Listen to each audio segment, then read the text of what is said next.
بسم اللہ الرحمن الرحیم۔ السلام علیکم۔ دیوار شب بائے عالیہ بخاری۔ کھانا لذیذ تھا اور ورائٹی اتنی کہ کھانے والے مستقل کنفیوز ہی رہے۔ اوپر تک بار بار پلیٹیں بھری جاتی رہی اور جس پر تہذیبی کے ساتھ کھایا گیا زرتاج کے لیے قطعی ناقابل برداشت ثابت ہو رہا تھا۔ سب کے اصرار کے باوجود بھی وہ کھانے میں شامل نہ ہو سکیں۔ میں رات کو عموماً نہیں کھاتی ہوں، آپ لوگ میرا خیال مت کریں۔ محض نبیل کی خاطر وہ ان سب کو گوارا کر رہی تھی جو گھر میں گھس دینے کے قابل بھی نہیں تھے ان کے نزدیک۔ ٹھیک کرتی ہیں آپ، پیٹ بھرنے کے ساتھ اس طرح کی احتیاط ضروری ہو جاتی ہے۔ کئی پرابلم ہیں، میرے امی کے ساتھ بھی ہیں۔ ان میں سے کسی کے ساتھ آئی ایک پٹاخہ قسم کی لڑکی نے بظاہر بڑی ہمدردی سے کہا تھا۔ دبی دبی سے کئی مسکراہٹیں ایک ساتھ ابھریں۔ زرتاج کی زندگی میں اس طرح کے توہین آمیز لمحات کی گنجائش نہ ہونے کے برابر تھی۔ مجھے کوئی بیماری نہیں ہے اور نہ ہی میں تمہاری امی کی ہم عمر ہوں، سمجھی؟ زرتاج کی آواز اونچی تھی اور لہجہ اتنا تلخ کہ چند لمحوں کے لیے تو سبھی خاموش ہوئے تھے۔ نبیل کو زرتاج سے اس درجہ بد اخلاقی کی ہرگز امید نہیں تھی۔ ابھی تک وہ صرف اپنے دوستوں کے سامنے زرتاج کی وجہ سے شرمندہ تھا، لیکن اب ٹھیک ٹھاک ذلیل ہوا تھا۔ اس میں غصے کی کیا بات ہے زرتاج؟ دوستوں میں اس طرح کا بیہیویئر نہیں ہوتا، اور خاص طور پر جب وہ آپ کے گھر آئے ہوں۔ خود پر چپتی بہت سی نگاہوں کے جواب میں اسے زرتاج کو ٹوکنا ہی پڑا، وہ بھی آنے والے وقت کا اندازہ کیے بغیر۔ میرے گھر میں کھڑے ہو کر تم اپنے اصول مت لاگو کرو نبیل۔ زرتاج نے بمشکل خود پر قابو پایا۔ اور اب یہ سب کھانا کھا چکے ہیں تو ان کو رخصت کرو۔ بہت دیر اس ساری بےہودگی میں نے برداشت کر لی، سمجھے؟ ختم کرو اب یہ سب۔ سرد سے انداز میں بات کہہ کر وہ کسی کی بھی طرف دیکھے بغیر ڈرائنگ روم سے باہر چلی گئی۔ پیچھے سارا ماحول سخت بوجھل ہوا تھا۔ یہ بڑھیا تو بڑی بدمزاج ہے یار، بڑی ہمت ہے تیری جو تو اسے جھیل رہا ہے۔ جو اس کا سب سے قریبی دوست تھا اس کے کندھے پر ہاتھ رکھ کر طنزیہ انداز میں ہنس پڑا۔ کمرے کی خاموشی اس نے توڑی اور پھر فوراً یہ سب جیسے ہوش میں آئے تھے۔ چلو بھائی، بہت ہوگی پارٹی، اب بےعزتی کروا کر نکل رہے ہیں۔ میں نے تو پہلے ہی کہا تھا کہ گھر پر پروگرام مت رکھو، کسی گیسٹ ہاؤس وغیرہ میں سکون سے سب ہو جاتا۔ بات کرتے اس کی نگاہ پینے پلانے کے اس سارے اہتمام پر گئی جس کی ابھی صرف شروعات ہوئی تھی۔ آنا ہی نہیں چاہیے تھا، سارے زمانے کو پتہ ہے زرتاج بیگم کی بدمزاجی کا عالم۔ ایک ساتھ سبھی بولتے ہوئے نکلنا شروع ہو گئے۔ نبیل یوں ہی چور سا بنا ان سب کے پیچھے کھڑا رہا۔ وہ سب کوئی عزت دار لوگ نہیں تھے، پھر بھی ان سب کے سامنے نبیل نے خود کو بہت عزت دار ثابت کیا ہوا تھا، سو بےعزتی بھی ان کی نہیں اس کی تھی۔ تیرا حال دیکھ کر بہت افسوس ہوا ہے نبیل یار، جان چھڑا اس بدمزاج بڑھیا سے۔ پیسہ ویسا کچھ نہیں دے گی ہے تجھے، یوں ہی زندگی خراب مت کر اپنی۔ پیسہ کمانے کے تو ہزار اور بھی راستے ہیں، ہم بھی تو کما رہے ہیں۔ وہی جو سب سے قریب تھا سب سے آخر میں کمرے سے نکلا۔ ہمدردی کے ساتھ دیا گیا مشورہ زخموں پر نمک چھڑک گیا۔ سجے سجائے شاندار ہال میں اکیلے کھڑے نبیل نے ایک گہری سانس لے کر خود کو کمپوز رکھنے کی بھرپور کوشش کی۔ جو ہونا تھا سو ہو گیا۔ زرتاج سے حساب برابر کرنے کے لیے سمجھداری اور تحمل کی ضرورت تھی۔ جذباتی ہو کر کیے کرائے پر پانی پھیرنے کی ہرگز بھی ضرورت نہیں۔ آرام طلبی اور عیش پرستی دونوں پھر سے سڑک پر آ جانے سے خوفزدہ کرتی تھی۔ بھلا یہ سب کچھ چھوڑ کر، اس نے خود سے کہا تھا اور جواباً بڑی تکلیف دہ کیفیت بھی محسوس کی تھی۔ اب جب کہ سب کچھ تقریباً اس کے ہاتھ میں بھی آ چکا تھا، یوں ہی کیسے چھوڑا جا سکتا تھا؟ آگے نہ پیسے کی کمی تھی اور نہ ہی بیویوں کی۔ چلو زرتاج بیگم، کچھ عرصہ اور تمہاری چاپلوسی کیے رکھتے ہیں۔ لاؤنج تک جاتے ہوئے سوچ کر دل ہی دل میں مسکرا دیا۔ اندر لاؤنج میں زرتاج دور سامنے بیٹھی کسی سے بات کر رہی تھی۔ نبیل جب کہ ان کے پاس پہنچا وہ فون بند کر چکی تھی۔ کس کا فون تھا؟ اس نے اس طرح نارمل انداز میں سوال کیا جیسے ابھی تھوڑی دیر پہلے کچھ بھی نہ ہوا، مگر زرتاج ابھی بھی خفا تھی، سو مختصراً جواب دیا، مانی کا۔ اچھا، وہ اس طرح خوش ہوا جیسے بہت دن سے منتظر تھا۔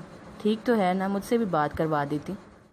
تمہاری وہ 3rd کلاس پارٹی ختم ہو جاتی تو تم کسی سے بات کرنے کے قابل بھی ہوتے نا۔ میرے گھر کو کوئی 3rd کلاس چوراہا سمجھ لیا تم نے، جو ہر راہ چلتے کو کھڑا کر لیا اندر؟ وہ حلق کے بل چلائی۔ صورتحال سنگین تھی اور وہ کسی بھی صورت زرتاج کی خفگی کو بھرنے نہیں دے سکتا تھا، لیکن مشکل یہ تھی کہ وہ اسے بولنے کا موقع بھی نہیں دے رہی تھی۔ وہ 2 ٹکے کی گھٹیا لڑکیاں مجھے عمر کا تانا دے رہی تھی، مذاق اڑا رہی تھی میرا، اور تم میرا تماشا دیکھ رہے تھے۔ کاش میں اس کے منہ پر تھپڑ مارتی اور دھکے دے کر گھر سے نکالتی۔ پتہ نہیں کیوں میں کمرے سے باہر نکل آئی، ملازموں کو کیوں آواز نہیں دی۔ ان کے لہجے میں پچھتاوا تھا، اور نبیل جانتا تھا کہ وہ جو کہہ رہی ہیں اسے کر لینا بھی کوئی بڑی بات نہیں تھی ان کے لیے، سو شکر تھا کہ یہ نادر خیال ان کے ذہن میں ذرا دیر سے آیا۔ ورنہ منظر اور بھی مختلف ہو سکتا تھا۔ اس بار معاف کر دو زری، میں آئندہ ان لوگوں کی شکل بھی نہیں دیکھوں گا، یقین کرو میرا۔ نبیل کے لیے اس بپری ہوئی عورت کو قابو میں کرنا مشکل ہوا جا رہا تھا۔ جناح ٹرمینل سے باہر آتے ہوئے گیتی نے پہلی بار کراچی میں قدم رکھا تھا۔ راجو قدم بڑھا کر سالار کے قریب آیا۔ گھر سے گاڑی منگوا لیتے سالار بھائی، بھابھی پہلی بار یہاں اپنے گھر جا رہی ہیں، وہ بھی ٹیکسی میں۔ تو پھر؟ سالار نے بے تاثر سے انداز میں اس کی طرف دیکھا۔ راجو کو لگا جیسے وہ اس کی بات سمجھا نہیں تھا۔ اچھا نہیں لگے گا نا، آپ کے پاس ماشاءاللہ گاڑیوں کی کمی ہے کیا؟ اہمیت چیزوں کی نہیں انسانوں کی ہوتی ہے، اور مجھے تو ویسے بھی ٹیکسی راس آئی ہے۔ ساری عمر ایک ٹیکسی والے کا شکر گزار رہوں گا جس نے وقت پر مجھے صحیح مقام پر پہنچا دیا۔ کیوں گیتی؟ جواباً وہ عموماً صرف مسکراتی ہی تھی، سو اس وقت بھی۔ یہ تو ہے، راجو ہلکے سے ہنس پڑا۔ وہ دن بھی بڑے کمال کا تھا اور مجھے بہت خوشی ہے کہ میں اس دن کا حصہ بنا رہا، آپ کی خوشی میں شریک ہوا، کہتے ہوئے ٹیکسی والے کے لیے آگے چلا گیا۔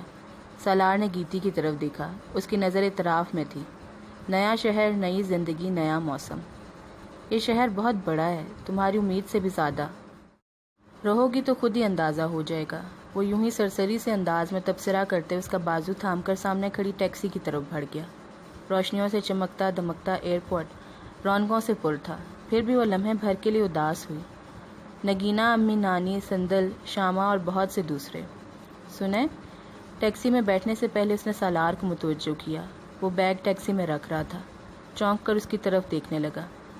مجھے بتا دیجیے گا کہ اپنے تعارف میں مجھے نانی یا نگینہ امی کا حوالہ دینا ہے یا نہیں؟ اسے گاڑی میں بیٹھنے سے پہلے وہ ضروری بات یاد آئی۔ سالار نے چونک کر گیتی کو دیکھا۔ گیتی کے جواب طلب نگاہ سالار کے چہرے پر جمی تھی۔ یقین مانیے مجھے بالکل بھی برا نہیں لگے گا اگر آپ ارد گرد بڑھتے ہجوم کی پرواہ کیے بغیر، سالار نے بڑی نرمی سے گیتی کے لبوں پر ہاتھ رکھا اور مسکرا دیا۔ کیا کرتے ہیں؟ وہ جھیم کر پیچھے ہٹی۔ تم بھی تو بے وقوفی کی باتیں کرتی ہو۔ اب کیا ہر بات بچوں کی طرح مجھ سے پوچھ کر کرو گی؟ اور نانی ستارہ کا حوالہ میرے لیے باعث شرم نہیں ہے؟ یہ بات 10 بار کہہ چکا ہوں کہ تم سے، اور اب سارے زمانے سے بھی کہوں گا۔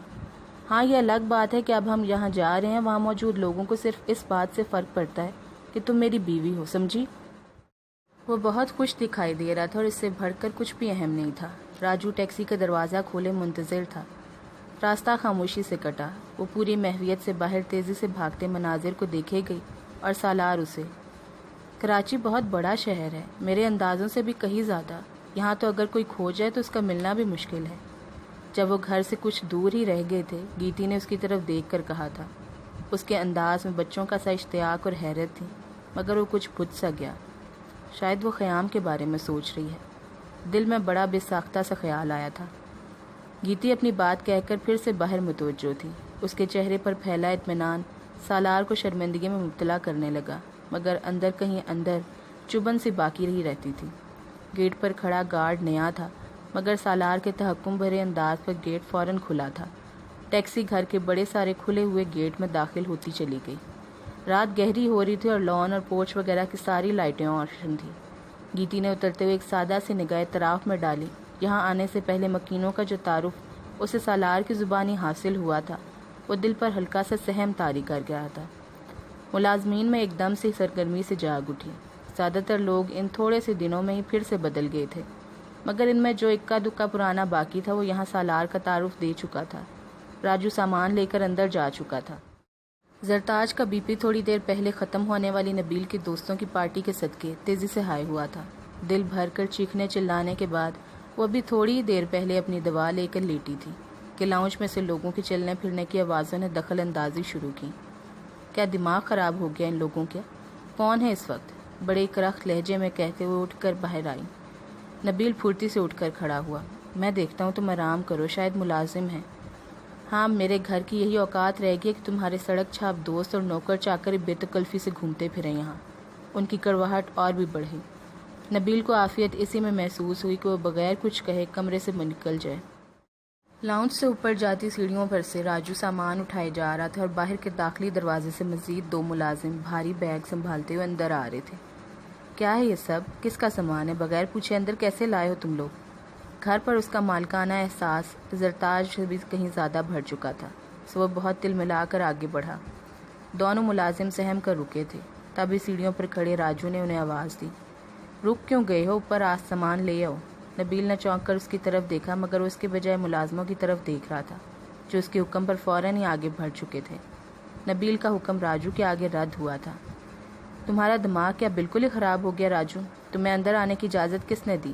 دفع ہو جو پاگل آدمی۔ اس بار وہ اتنی زور سے چلایا کہ اندر کمرے میں بے چینی سے کروٹیں لیتی ہوئی زرتاج کو اٹھ کر پھر سے بیٹھنا پڑا۔ بدبخت جاہل، وہ منہ میں بڑبڑائی۔ بھائی سیڑھیوں کی ریلنگ پر جھکا کھڑا راجو برستے ہوئے نبیل پر اطمینان سے مسکرا رہا تھا۔ کوئی ہے جو اس پاگل آدمی کو یہاں سے نکالے؟ اتنے دن سے دفع تھا، آج کہاں سے پھر؟ حلق کے بل چلاتے ہوئے نبیل کو اپنے پیچھے کسی کی موجودگی کے احساس نے بات ادھوری چھوڑنے پر مجبور کیا تھا۔ تم؟ ایک چھوٹے سے لفظ میں بھاری بھرکم خوف اور مایوسی تھی اور اس سے بھی زیادہ حیرت۔ کیوں؟ ابھی اتنے دن تو نہیں گزرے تھے کہ تم میری واپسی پر اس طرح حیرت زدہ ہو۔ سالار کے چہرے پر دبی دبی سے مسکراہٹ تھی۔ ایسی کوئی بات نہیں ہے، تمہارا گھر ہے، وہ مشکل ہی کہہ پایا۔ سالار ہلکے سے ہنس پڑا۔ ٹھیک کہا تم نے، گھر تو میرا ہی ہے۔ یہ الگ بات ہے کہ آج کل وقتی طور پر اس میں تم رہتے ہو، پتہ نہیں کب تک کے لیے۔ اس بار نبیل نے جواب دینے سے گریز کیا تھا۔ توجہ بار بار سالار سے ذرا پیچھے کھڑی گیتی پر جا رہی تھی۔ کیا لڑکی ہے! اپنی اتنی نامعقول حیثیت میں بھی اس کی آوارہ ذہنیت نے اپنا رنگ دکھایا۔ میری بیوی کو اس طرح نظر جما کر مت دیکھو نبیل، ورنہ تمہارے حق میں اچھا نہیں ہوگا۔ سرد لہجے میں دی گئی وارننگ نے ماحول پر سناٹا سا طاری کیا۔ زرتاج چند قدم پیچھے ہی رکی تھی۔ آج کا دن ہی اچھا نہیں تھا۔ پہلے نبیل کے دوستوں کے ہاتھوں اٹھائی جانے والی ذلت اور اب یہ سالار، اور اس بار اکیلا بھی نہیں تھا۔ زرتاج کی کڑی تنقیدی نگاہ نے گیتی کا جائزہ لیا۔ سلام کرو گیتی، یہ میرے والد کی دوسری بیوی ہیں۔ وہ تعارف کی رسم نپٹا رہا تھا۔ تم انہیں اپنی ساس کہہ سکتی ہو، مگر یہ صاحب بہرحال تمہارے سسر نہیں ہیں۔ اس کا مذاق اڑاتا ہوا انداز توہین آمیز تھا، مگر وہ دونوں اسے برداشت کرنے پر مجبور۔ تو شادی کر ہی لی تم نے؟ گیتی کے سلام کو نظر انداز کرتے ہوئے زرتاج نے جیسی یقین دہانی چاہی۔ بیوی کہا ہے تو شادی بھی کی ہوگی، اتنی سی بات آپ کی سمجھ میں نہیں آ رہی؟ کمال ہے۔ شاید اس لیے کہ میں اس شادی میں شریک نہیں تھی۔ مانا ہمارے آپس کے تعلقات اچھے نہیں ہیں، لیکن مجھے اطلاع دینا تمہارا فرض بنتا تھا سالار۔ بڑے بیٹے ہو اس گھر کے، یہی سوچ لیتے کہ تمہارے باپ کی روح کو کتنی تکلیف پہنچی ہوگی تمہاری اس خفیہ شادی سے۔ وہ بالکل سالار کے سامنے آ کھڑی ہوئی۔ میرے باپ کی روح کو میری نہیں، آپ کی خفیہ شادیوں سے جتنی تکلیف پہنچتی تھی پہنچ چکی۔ اب تو ان کی بھی روح عادی ہوگی یا پھر تم کبھی نہیں سدھرو گے سالار۔ میں اس لڑکی کے سامنے کوئی تماشا نہیں کھڑا کرنا چاہتی، بہتر ہوگا ہم کسی اور وقت میں بات کریں۔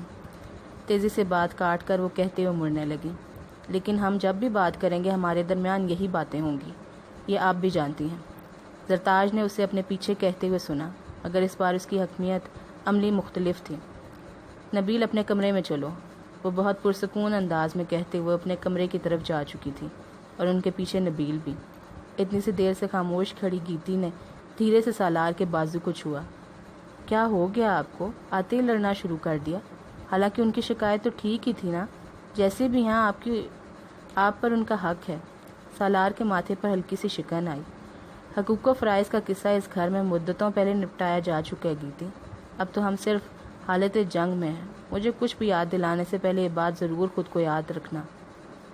وہ بہت سنجیدہ تھا اور بہت زیادہ دکھی بھی۔ گیتی نے شرمندگی سے نگاہ جھکائی۔ اس بڑے سے وسیع لاؤنج میں اب صرف وہی دونوں کھڑے تھے۔ سالار نے نرمی سے اس کے بالوں کو چھوا۔ میں نے بہت لمبی تنہائی کاٹی ہے گیتی، اس اتنی بڑی دنیا میں اتنے ہجوم میں کوئی بھی میرا نہیں تھا۔ اکیلا پن کتنا بڑا عذاب ہے یہ میں جانتا ہوں، مگر اب تم ہو میرے ساتھ تو مجھے اپنی خوش نصیبی پر خود رشک آتا ہے۔ زندگی میں پہلی بار اتنا خوش ہوں کہ حلق میں اٹکے نمکین پانی نے اس کے بات ادھوری چھوڑنے پر مجبور کیا تھا۔ گیتی کی آنکھوں سے آنسوؤں کے کتنے ہی قطرے روانی کے ساتھ ٹپکے، سالار کے دکھ پر بھی اور اپنی خوش نصیبی پر بھی۔ بے ساختہ سالار نے اسے خود سے قریب کیا تھا۔ خیام نے ایک جھجکتی ہوئی نگاہ معاذ پر ڈالی۔ وہ اب بھی کسی گہری سوچ میں تھا۔ سامنے کھلی کاپی کب سے چیک ہونے کی منتظر تھی۔ چائے پی لیں معاذ بھائی؟ کپ سامنے رکھتے اس نے دانستہ معاذ کو مخاطب کیا تھا۔ کیا؟ اس نے چونک کر خیام اور پھر آگے رکھے چائے کے کپ کو دیکھا اور ہلکے سے مسکرا دیا، مگر یہ مسکراہٹ بھی اس کے چہرے پر نمایاں ہوتی فکر مندی کو کم کرنے میں ناکام تھی۔ پہلے ہی میں کوئی بہت کارآمد شخص نہیں ہوں اور تم اور بھی کاہل بنا رہے ہو مجھے۔ انداز میں وہی اپنائیت بھری بے تکلفی، مگر اس کی مخصوص شگفتگی کئی دن سے کھوئی ہوئی تھی۔ خیام نے بہت فکر مندی سے اس کے چہرے کو دیکھا۔ کیا ہوا؟ ایسے کیوں دیکھ رہے ہو؟ کچھ تبدیلی آ گئی ہے کیا مجھ میں؟ خود پر جمی خیام کی نگاہ کو نوٹ کر کے وہ ہلکے سے ہنسا بھی، مگر خیام اس بار بھی سنجیدہ تھا۔ ایک بات پوچھوں؟ چائے کا کپ منہ سے لگاتے ہوئے معاذ نے اشارہ دیا۔ پریشانی کیوں ہے اتنے دنوں سے؟ اتنے دنوں سے ساتھ رہنے کے بعد اب وہ کچھ کھل کر بات کرنے لگا تھا، مگر اتنا ذاتی سوال؟ معاذ کو حیرت سی ہوئی۔ کیوں پوچھ رہے ہو؟ پہلے بتائیں اپنی پریشانی کی وجہ ٹھیک ٹھیک۔ خیام کا اصرار بڑھنے لگا۔ ارے کچھ بھی نہیں ہے، یوں ہی وہ تمہارا وہم ہے۔ پھیکی سی مسکراہٹ کے ساتھ وہ اسے ٹالے گیا۔ جو کچھ بھی پریشانی کا سبب تھا وہ اتنا ذاتی تھا کہ خیام یا کسی اور کو بھی بتانے کے لائق نہیں تھا۔ تو یہی کہیں کہ بتانا ہی نہیں چاہتے ہیں، یا شاید میں اپنی اوقات سے زیادہ بڑی بات پوچھ رہا ہوں۔ خیام کی آواز دھیمی ہوئی۔ اوف، اب یہ ایموشنل بلیک میلنگ؟ معاذ نے بساختہ ہی ماتھے کو چھوا۔ خیام رخ موڑ کر دوسری طرف دیکھ رہا تھا۔ اسی طرف دیکھے گیا۔ اتنے دنوں میں پہلی بار وہ کچھ خفا سا محسوس ہوا اور اپنا اپنا سا بھی۔ معاذ نے محبت سے اس کے کندھے پر ہاتھ رکھا۔ اچھا یہ بتاؤ، جب پہلی بار تم یہاں آئے تھے تو تم نے مجھ سے کیا کہا تھا؟ اس نے ذرا مڑ کر معاذ کی طرف دیکھا، مگر شاید اسے اپنی کہی گئی بہت ساری باتوں میں سے وہ ایک بات یاد نہیں آئی تھی۔ یہی کہ تم سے کوئی ذاتی سوال نہ پوچھا جائے اور نہ ہی کسی بھی ذریعے سے تمہارے بارے میں کچھ جانا جائے، سو میں نے مانا نا۔ بنا اس کی طرف دیکھے خیام نے ہلکے سے اس بات میں سر ہلایا۔ مگر مجھ میں اور آپ میں زمین آسمان کا فرق ہے۔ آپ کے پاس اپنے تعارف کے لیے بہت کچھ ہے معاذ بھائی۔ اس کی نظر جھکی تھی اور برسوں پرانا کمپلیکس آج بھی فارغ نہیں کرتا تھا۔ معاذ کی فطری سادہ دلی اور حساسیت خود ہی شرمندگی میں مبتلا کرنے لگی تھی۔ اچھا چلو چھوڑو، کچھ اور بات کرتے ہیں۔ پوری خوش دلی سے اس نے خیام کو واپس موڈ میں لانا چاہا۔ یہ بتاؤ، کبھی کسی سے محبت کی ہے؟ یہ تو پوچھ سکتا ہوں نا؟ ماحول کی سنجیدگی کو کم کرنے کے لیے اپنی بات کہہ کر وہ جس طرح مسکرایا تھا، خیام کو بھی سب آلتو فالتو چند لمحوں کے لیے جھٹکنا پڑا۔ مجھے دیکھ کر لگتا ہے آپ کو کہ میرے حالات میں مجھے محبت کرنے کی اجازت دی ہوگی۔ محبت حالات کو کب دیکھتی ہے یار، بلکہ خراب حالات میں تو اور بھی وائرس کی طرح پھیلتی ہے۔ لگتا ہے ذاتی تجربہ ہے آپ کا۔ وہ ایک بار پھر معاذ کی شخصیت میں دلچسپی لینے سے خود کو نہ روک سکا۔ اور میں دعوے سے کہہ سکتا ہوں کہ وہ لڑکی بہت خوش قسمت ہوگی جس سے آپ محبت کرتے ہیں۔ وہ اتنا پر یقین تھا کہ معاذ کے لیے تردید بھی ناممکن ہوئی۔ محبت ہمیشہ خوش قسمتی کا سبب نہیں بنتی خیام، بہت سے لوگوں کو بڑی بھاری قیمت چکانی پڑتی ہے اس کی۔ چائے کا کپ رکھتے اس نے دانستہ کاپی پر نگاہ جمائی۔ ویسے چائے بہت اچھی بناتے ہو تم، اور آپ باتیں بہت خوبی سے بدلتے ہیں۔ معاذ کا موبائل بجنے لگا تھا۔ ذیشان کا فون تھا اور اس کی بات تھوڑی سی لمبی ہو ہی جاتی، معاذ اٹھ کر باہر برآمدے میں چلا گیا۔ خیام الجھا سے وہیں بیٹھا رہا۔ سو کوئی تو دکھ ہے معاذ بھائی کے ساتھ بھی۔ سامنے میز پر ادھ کھلی کاپی رکھی تھی۔ وہ یوں ہی بے دہانی میں صفحے پلٹنے لگا۔ ابتدائی حساب، انگلش اور اردو۔ بچے بہت اچھا کام کر رہے تھے، مگر درستی کی ضرورت بہرحال باقی تھی۔ میز پر سے معاذ کا چھوڑا ہوا پین اٹھا کر وہ پوری طرح سے اس کی طرف متوجہ ہوا۔ پتہ نہیں کتنی مدت بعد ہاتھ اور نگاہ اس بے حد مانوس مصروفیت میں گھرے جو کبھی اس کی زندگی کا سب سے اہم حصہ تھی۔ ایک کے بعد ایک کاپی۔ خیام کا قلم تیزی سے چلتا رہا۔ معاذ واپس آیا تو وہ آخری کاپی چیک کر رہا تھا۔ دروازے کی طرف اس کی پشت تھی اور وہ اتنا محو تھا کہ اسے اپنے پیچھے کھڑے معاذ کی موجودگی کا احساس تک نہیں تھا۔ کہاں تک پڑے ہوئے ہو؟ جب وہ آخری کاپی میز پر رکھ رہا تھا، معاذ نے ہاتھ بڑھا کر کاپی اس کے ہاتھ سے لے لی۔ خیام کے منہ سے ایک لفظ بھی نہیں نکل پایا۔ میں پوچھ رہا ہوں کہاں تک پڑھا ہے تم نے خیام؟ معاذ اچانک ہی بے حد سنجیدہ ہوا تھا اور لہجے میں دبی دبی سی سختی نمایاں ہوئی تھی۔ میں الفاظ خیام کے حلق میں اٹکے، مگر معاذ کے پاس فی الوقت کوئی رعایت نہیں تھی۔ BCom۔ سر جھکاتے ہوئے خیام نے جیسے اعتراف جرم کیا۔ معاذ چند لمحے خاموشی سے اس کے جھکے ہوئے سر کو دیکھے گیا۔ چھپایا کیوں تھا مجھ سے؟ کتنی بار پوچھا میں نے تم سے؟